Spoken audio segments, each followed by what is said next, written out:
नमस्कार मित्रांनो, welcome back in the world of Ayurveda Marathi. या शेवटच्या व्हिडिओमध्ये तुमच्या सर्वांचं स्वागत आहे. उरलेले 4-5 कर्म आपल्याला एमपी पाहायचे. शेवटी पेपरसाठी टिप्स देतो आणि आपला हा सिरीज संपवूया आणि पेपरसाठी शुभेच्छा देऊया. ठीक आहे. सगळ्यात पहिले आता या व्हिडिओमध्ये आपल्याला पाहिजे गोक्षूरचे मूत्रकुच्छ कार्य. खूप जास्त फेमस क्वेश्चन आहे. खूप वेळा रिपीट झालाय. गोक्षूरचं मूत्रकुच्छावरील कार्य. ठीक आहे. सगळ्यात पहिले हा गोक्षूर काय करतो माहितीये का, की जठराग्नी आहे आपलं त्याचं बल वाढवतो. मग या अग्निमांद्यामुळे जठराग्निमांद्यामुळे जे व्याधी होतात ते व्याधी याच्यामुळे होणार नाहीत किंवा झालेले व्याधी बरे करता येऊ शकतात. कसे व्याधी? जसे की प्रमेह, मूत्रकृच्छ, मूत्राशमरी यासारखे जे व्याधी आहेत त्याच्यामध्ये आपल्याला याचा फायदा पाहायला मिळतो. याचा मधुर मधुर शीत आपल्याला रसपंचक पाहायला मिळतं. गुरु आणि स्निग्ध याचा आपल्याला गुण पाहायला मिळतं. म्हणजे मल आपण इझिली बाहेर काढू शकतो या रसपंचकाच्या आधारे. मूत्रकृच्छ मूत्राशमरीमध्ये प्रमुख कार्य याचा आहे. जठराग्नीचे बल वाढवतो, त्यामुळे शरीरातील जलीय अंशाचे पचन होते. जो जलीय अंश आहे त्याचं पचन होण्यासाठी मदत होते, कारण जठराची अग्नी हा वाढवत आहे, त्याचं प्राबल्य वाढवत आहे. त्यामुळे प्रमेह, मूत्रकृच्छ, मूत्राशमरी आणि वात रक्तामध्ये गोक्षुराचा वापर करतात. तुम्हाला एखाद्या दिवशी एखादा व्याधी सुद्धा देऊ शकतात, त्याच्यामध्ये वापर कोणाचा करायचा. जसं की ज्वरामध्ये कार्य करणारे 3 वनस्पती तुम्हाला एक्सप्लेन करायला लावू शकतात. मी शेवटी सांगतो व्हिडिओच्या तुम्हाला की काय लिहू शकता तुम्ही त्याच्यामध्ये. तर त्यानंतर मूत्रकृच्छ, गोक्षूर, क्वाथ आणि मध द्यायचा मूत्रकृच्छामध्ये. वातज मूत्रकृच्छ असेल तर त्याचा क्वाथ, आमलकी आणि अश्वगंधा द्यायचा आहे. अश्वगंधाचं चूर्ण देऊ शकतो. त्यानंतर अश्मरी, मूत्राश्मरी असेल तर हा गोक्षुराचे चूर्ण, मध आणि त्याचबरोबर मेंढीच्या दुधासोबत देऊ शकतो. मूत्राघात असेल तर आपण गोक्षूर प्लस शुद्ध गुगुळ देऊ शकतो. हे झालं गोक्षूर. गोक्षूर मूत्रकृच्छ तुम्हाला कुठे ना कुठे दिसेलच, एमसीक्यू मध्ये तरी तो दिसेलच. आणखी एक फेमस आलं, मोस्ट इम्पॉर्टंट आलं, हरिद्राचे प्रमेग्न कार्य. या व्हिडिओमध्ये थोडेसे फेमस फेमस क्वेश्चन आहेत आणि येण्याचे जास्त चान्सेस आहेत. ठीक आहे. तिक्त, कटू, कटू, उष्ण. तिक्त रस आहे, त्याचबरोबर कटू रस आहे, कटू विपाक आहे आणि उष्णवीर्य आपल्याला पाहायला मिळतं. लघु आणि वृक्ष आहे. प्रमेहावरती ही हरिद्रा आपली हळद खूप चांगली काम करते. ठीक आहे. घरी जाऊन घरच्यांना सांगायचं, जी हळद आहे ती काय करते, ह्या डायबिटीज वरती खूप चांगला उपाय आहे. प्रमेहावर हळदचा प्रामुख्याने वापर. पित्त कफज प्रमेहात वापर होतो. पित्त कफज प्रमेहामध्ये हे हळदीचे जे चूर्ण आहे, आमलकी स्वरसाची भावना देतात त्याला आणि मधासोबत त्याला खायला देतात. ही जी हळद आहे, ही हळद त्याचं चूर्ण तयार करायचं, त्याला आमलकी स्वरसाची भावना द्यायची आणि मग मधासोबत खायला द्यायचं. संतर्पणजन्य प्रमेह, प्रमेह कसा व्याधी? संतर्पणजन्य. विष्टमेधक हरिद्राचा वापर करायचा आहे. भारंगी पुढचा आता त्याच्यानंतर भारंगी श्वासहर कार्य. श्वासहर कोणतेही श्वासकास कार्य कोणामुळे होतात? कफामुळे होत असतात. मग हे कफ आहे, हे कफाचं विलयन करणं गरजेचं आहे, त्याला पातळ करणं गरजेचं आहे. मग भारंगीचं श्वासहर कार्य. तिक्त कटू कशा आहे? कटू उष्ण आहे. भारंगी उष्णवीर्यात्मक असल्यामुळे कफाचं विलयन म्हणजे कफ पातळ करून तिथून काढून टाकते मार्गावर होत. श्वास असेल तर मुळाचा स्वरस द्यायचा भारंगीचा. कास असेल तर अवलेह द्यायचा. पिनस प्रतिशय राजेशमा याच्यामध्ये सुद्धा हा उपयुक्त आहे. श्वास कास भारंगी चूर्ण मधासोबत दिले तरी चालेल. ठीक आहे. कफामध्ये मध आपण अनुपान दिलं की उपयुक्त ठरतोच. एरंड, एरंड एरंडाचं तेल काय आहे? खूप जास्त वातज व्याधी जे आहेत, पक्षाघात सारखे किंवा कोणतेही वातज व्याधी, याच्यावरती एरंड खूप महत्वाचं आहे. एरंड तेल मालिश केल्यानंतर बराचसा वात कमी होतो किंवा विरेचनासाठी सुद्धा आपण हे एरंड देऊ शकतो. वेदनायुक्त वातविकारावर एरंड तेल चोळल्याने, त्याचबरोबर पाणी गरम करून त्याच्यावर बांधायची. एरंडाची पाणी गरम करून त्याच्यावर बांधल्याने, त्याचबरोबर साम वातावर एरंड तेल लावावी. साम वात, साम वात म्हणजे काय? आम पण आहे आणि वात पण आहे, अशावरती काय करायचं? एरंड तेल लावायचं आहे. वातविकार, वातविकार जसं की आमवात, वात वाहिन्याचं दौर्बल्य, वात रक्त, शूल, शोथ, त्वचा विकार, त्यांना एरंड तेल चोळलं की त्या किंवा एरंडाची पाने त्याला जर लावली, बांधून ठेवली तरी सुद्धा त्याचा उपयोग चांगला होतो. नेत्र अभिषेकात सुद्धा एरंड बीजाचा वापर केला जातो. आणखी एक सगळ्यात महत्वाचं, पूर्ण तुमच्या प्लांट्समध्ये सर्वात जास्त महत्वाची कोणती वनस्पती असेल तर ती असते अमलकी आणि दुसरी हरितकी. मोस्ट फेमस आहेत. म्हणजे एक्झामिनर पेपर सेटरचा मूड नसेल तर अमलकी आणि हरितकी एलिक्युला टाकून देईल. ठीक आहे. आणि हा जर आला तर सगळे पोरं नाचत नाचत बाहेर येतात. त्याच्यामुळे हे व्यवस्थित रीड करायचं. हरितकी, हरितकी याचं काय आहे सर? रसपंचक. लवण रस सोडून 5ही रस याच्यामध्ये आहेत. काय म्हटलं? लवण रस सोडून 5ही रस हे आपल्याला हरितकीमध्ये पाहायला मिळतात. मधुर आहे आणि उष्ण आहे.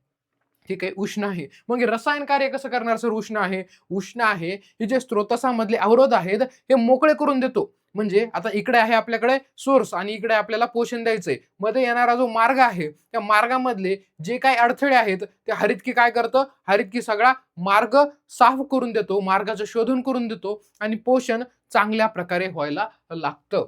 हरितकी ज्ञानेंद्रिय, हृदय या ठिकाणी साठलेला विकृत कफ असेल, जे ज्ञानेंद्रिय आहेत, तिथे साठलेला कफ आहे. कफामुळे काय होईल? मंदता येईल, जाड्यता येईल आणि ज्ञानेंद्रिय त्यांचं काम व्यवस्थित करू शकणार नाहीत. परंतु हरितकी काय करते? त्या कफाला काय करून टाकते? त्याचा नाश करून टाकते. शरीरामध्ये धातुपुष्टी होऊन त्याचे बल, वर्ण हे हरितकीमुळे सुधारते. शरीराचे धातू पोषण मार्ग मोकळा करते. मी म्हटलं ना, स्रोतोसांचा मार्ग मोकळा करतो. शरीरातील धातू, हृदय, इंद्रियावर रसायन कार्य घडून येतं.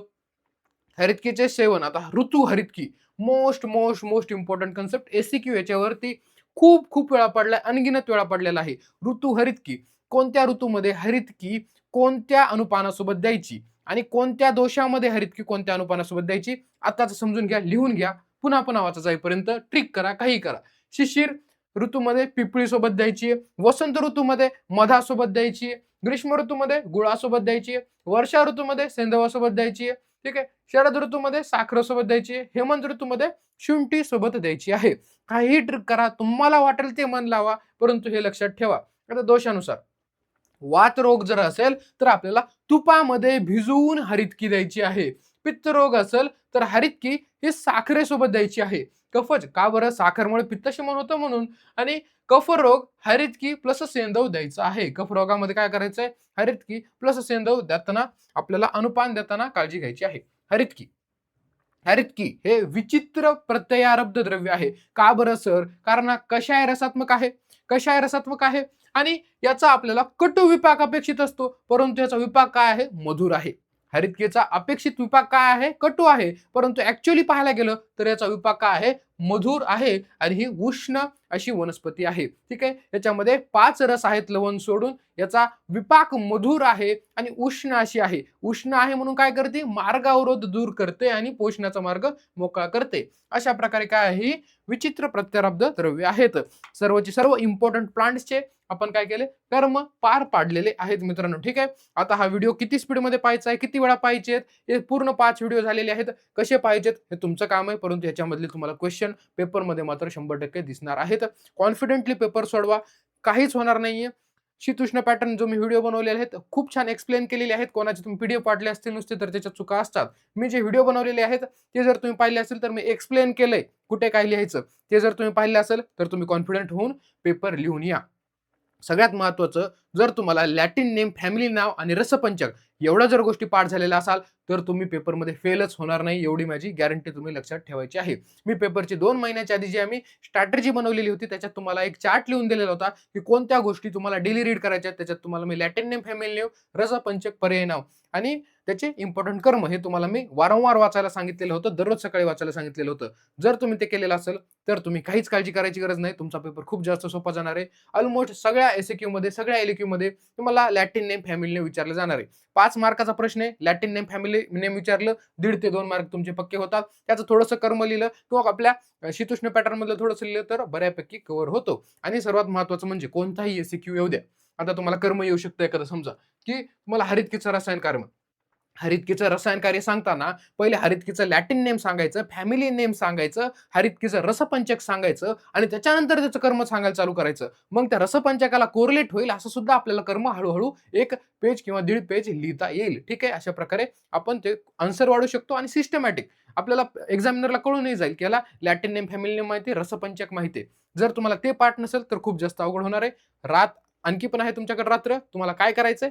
रसपंचक, लॅटिन नेम हे तुम्हाला पाठ नसेल तर पेपरला अजिबात जायचं नाही. आणि हे जर तुम्हाला पाठ असतील तर तुम्ही एकदम बिंदास जायचंय. एमसीक्यू सोपे जातील, पेपरही पूर्ण तुम्हाला सोपा जाईल. एलक्यू आला, शीतोष्ण पॅटर्न लावा, बाकी एसक्यू मध्ये तुम्हाला जेवढी माहिती विचारेल तेवढी लिहा, परंतु त्याच्यामध्ये लॅटिन नेम, फॅमिली नेम लिहायचेच आहेत. ठीक आहे. आणि सर्वात महत्वाचं, जेवढे जेवढे झाडांचे प्रभाव आहेत लक्षात ठेवा, एमसीक्यू येणार आहेत आणि तुम्हाला एसक्यू ला सुद्धा ते विचारले जाणार आहेत. आता खूप जणांचा पहिला चॅप्टर असतो फिक्स एसक्यू, बेशवचरणीय अध्याय. याच्यावरती इम्पॉर्टंट काय आहे, त्याच्यामध्ये तुम्हाला औषध सेवनाचा जो काल आहे, अभक्त, प्राभक्त ते जे आहे ते तेवढं व्यवस्थित वाचून घ्यायचंय. त्याचबरोबर अनुपान आहे. अनुपान तुम्हाला माहिती आहे. एकदम बेसिक क्वेश्चन येईल त्याच्यावरून, जे की तुम्हाला लिहिता येणार आहे. किंवा मग रूट्स ऑफ ॲडमिनिस्ट्रेशन जे मॉडर्ननुसार पाहिलं ते आयुर्वेदनुसार लिहायचं, की नासा मार्ग आहे, कर्ण मार्ग आहे, गुद मार्ग आहे. याद्वारे कसल्या प्रकारचे मेडिसिन आपण देऊ शकतो, अशा प्रकारचा सोपा येऊ शकतो. किंवा ड्रग कलेक्शन करताना आपल्या वनस्पती ताजी पाहिजे, त्या ऋतूमध्ये पाहिजे, शीत ऋतूमध्ये उष्ण पाहिजे, उष्ण ऋतूमध्ये शीत पाहिजे, अशा प्रकारचा त्याच्यामध्ये फेकू शकतो. सोपा प्रश्न तो पाहायला मिळेल. ठीक आहे. एवढं सगळं जर तुम्ही करून गेलाय, तर पेपर 2 खूप जास्त तुम्हाला सोपा जाणार आहे. उद्या पेपर झाल्यानंतर मला पेपर सेंड करा. चांगला गेला तर मेसेज करा आणि या व्हिडिओच्या कमेंटमध्ये येऊन सुद्धा सांगा, की या सीरीजचा तुम्हाला फायदा झाला की नाही झाला. ठीक आहे. Thank you very much. All the best मित्रांनो. पेपर सर्वांना सोपाच जाणार आहे.